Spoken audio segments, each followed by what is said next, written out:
ସୁବର୍ଣ୍ଣ ହସ୍ତ।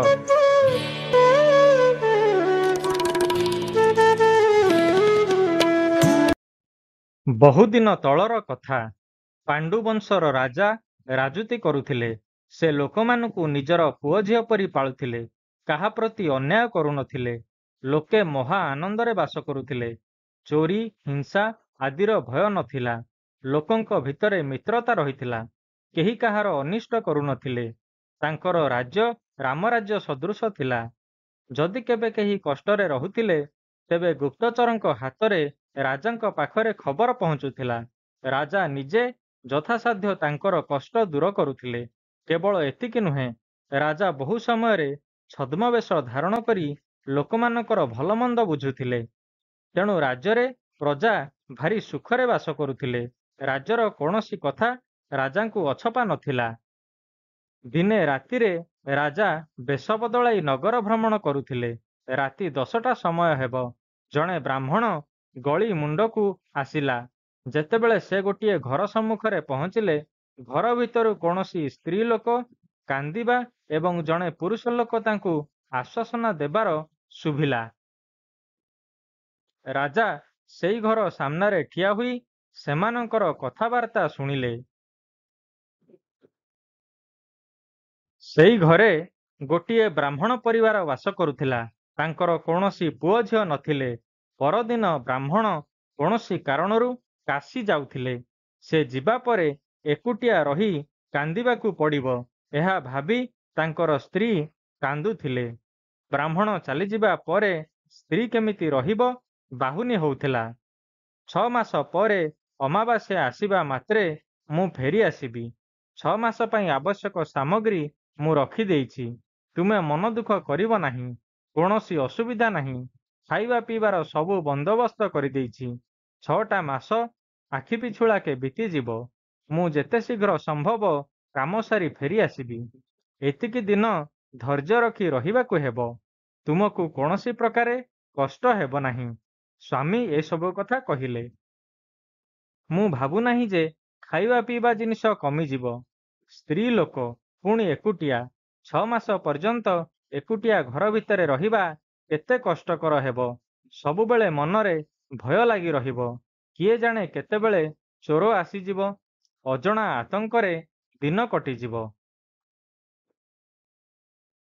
ଆରେ ପାଗଳୀ, ଯେତେବେଳେ ସବୁ ପ୍ରକାର କଷ୍ଟ ଦୂରକାରୀ ରାଜା ଅଛନ୍ତି, ଚୋର ପାଇଁ ଡର କ'ଣ? ଆମ ରାଜ୍ୟରେ ଚୋରି ଡକାୟତି ବିଷୟରେ ଶୁଣିଛୁ। ତୋତେ ଭୟ ଲାଗୁଛି ଯେ ଏତେ ବଡ଼ ରାଜ୍ୟର ରକ୍ଷାକର୍ତ୍ତା ତୋତେ କ'ଣ ଚୋର ପାଖରୁ ରକ୍ଷା କରିପାରିବେ ନାହିଁ? ଏହିପରି ବିନା କାରଣରେ ଭୟ କରିବା ଛାଡ଼। ଏପରି ରାଜା ଥାଉ ଥାଉ ମନରେ ଭୟ ପାଳିବାର କୌଣସି କାରଣ ନାହିଁ। ନିର୍ଭୟ ହୋଇ ରହ, ମୁଁ ଖୁବ୍ ଶୀଘ୍ର ଫେରି ଆସିବି। ସ୍ୱାମୀ କହିଲେ। କଥାବାର୍ତ୍ତା ଶୁଣି ରାଜା ଚାଲିଗଲେ। ପରଦିନ ଘରର ମାଲିକ କାଶୀ ବାହାରକୁ ଚାଲିଗଲେ। ସେଇଦିନ ରାତିରେ ରାଜା ବେଶ ବଦଳାଇ ଆସିଲେ ଏବଂ ଘର ସାମ୍ନାରେ ପହରା ଦେଲେ।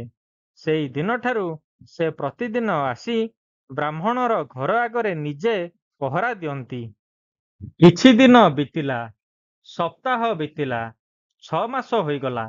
ଅମାବାସ୍ୟା ମଧ୍ୟ ଆସିଲା। ରାଜା ଅଭ୍ୟାସ ଅନୁଯାୟୀ ବେଶ ବଦଳାଇ ଘର ଚାରିପାଖ ପହରା ଦେବାକୁ ଆସିଲେ।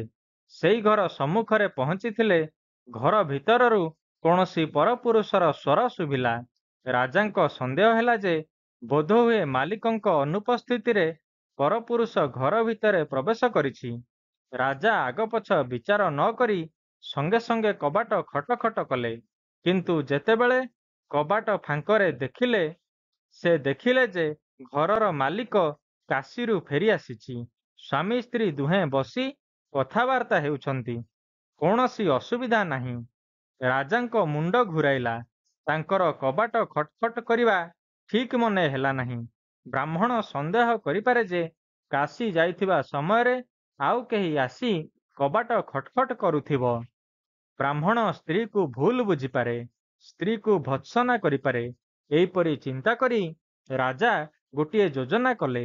ସେ ସଙ୍ଗେ ସଙ୍ଗେ ଗଳିର ଆଉ କେତୋଟି ଘରର କବାଟ ଖଟଖଟ କଲେ। ସମସ୍ତେ ରାତିରେ କେହି କବାଟ ବାଡ଼ଉଥିବାର ଶୁଣି ଡରିଗଲେ।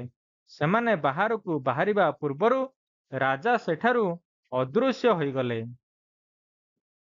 କିଏ କବାଟ ଖଟ୍ ଖଟ୍ କଲା ଦେଖିବା ପାଇଁ ଘର ଲୋକ ବାହାରକୁ ଆସିଲେ। ସମସ୍ତେ ଭାବିଲେ ଯେ କୌଣସି ଚୋରର କାମ ହୋଇଥିବ। ତେଣୁ ସେମାନେ ରାଜାଙ୍କ ପାଖରେ ଅଭିଯୋଗ କରିବା ପାଇଁ ନିଶ୍ଚିନ୍ତ କଲେ। ସମସ୍ତେ ପରଦିନ ରାଜାଙ୍କ ପାଖକୁ ଯିବା ପାଇଁ ସ୍ଥିର କଲେ। ପରଦିନ ସମସ୍ତେ ରାଜାଙ୍କ ଦରବାରରେ ହାଜର ହେଲେ। ମହାରାଜ, ଆମେ ଏ ପର୍ଯ୍ୟନ୍ତ ଆପଣଙ୍କ ରାଜ୍ୟରେ ନିଶ୍ଚିନ୍ତରେ ଥିଲୁ। ଚୋର ଭୟ ନଥିଲା। ଆପଣଙ୍କ ରକ୍ଷାରେ ନିର୍ଭୟ ହୋଇ ସୁଖରେ ବାସ କରୁଥିଲୁ। କିନ୍ତୁ କାଲି ରାତିରେ ଆମ ଗଳିରେ ଗୋଟିଏ ଘଟଣା ଘଟିଲା। ସେଥିରେ ଆମେ ସମସ୍ତେ ଚିନ୍ତିତ ହେଲୁ ଏବଂ ଏହା ଆପଣଙ୍କ ପାଇଁ ଅପକୀର୍ତ୍ତିର ବିଷୟ। କୌଣସି ଚୋର କାଲି ରାତିରେ ଆମ କବାଟ ଖଟ୍ ଖଟ୍ କରି ଚାଲିଗଲା। ତାକୁ ଧରି ଦଣ୍ଡ ଦିଅନ୍ତୁ, ଏହା ଆମର ନିବେଦନ।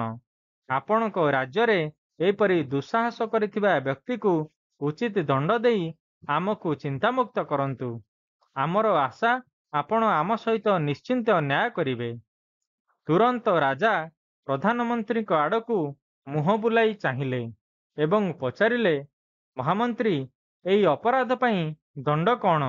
ଉପଯୁକ୍ତ ଦଣ୍ଡବିଧାନ ବିଷୟରେ କୁହନ୍ତୁ। ମନ୍ତ୍ରୀ ନମ୍ର ଭାବରେ ଉତ୍ତର ଦେଲେ, ନଗରବାସୀଙ୍କୁ ପଚାରିଥିଲି। ସେମାନେ କହିଲେ ଯେ ଯେଉଁ ବ୍ୟକ୍ତି ଏହି ଭୟ ସୃଷ୍ଟି କରିଛି, ନଗରରେ ଅଶାନ୍ତି ସୃଷ୍ଟି କରିଛି, ଯେଉଁ ହାତରେ ସେ କବାଟ ଠକ୍ ଠକ୍ କରିଛି, ସେହି ହାତ କାଟିଦେବା ଉଚିତ। ତେବେ ସେ ଭବିଷ୍ୟତରେ ଏହିପରି କାର୍ଯ୍ୟ କରିପାରିବ ନାହିଁ। ଏହା ହିଁ ଅପରାଧର ଦଣ୍ଡ। ରାଜା ସିଂହାସନରୁ ଉଠି ପଡ଼ିଲେ। ବାମ ହାତରେ ତଲୱାର ନେଇ ନିଜର ଡାହାଣ ହାତ କାଟିଦେଲେ। ତାପରେ ସମସ୍ତଙ୍କ ସମ୍ମୁଖରେ ଯାହା ଘଟିଥିଲା ସେଇ କଥା କହିଲେ। ରାଜାଙ୍କ ସଦ୍ବ୍ୟବହାରର ସମସ୍ତେ ପ୍ରଶଂସା କଲେ।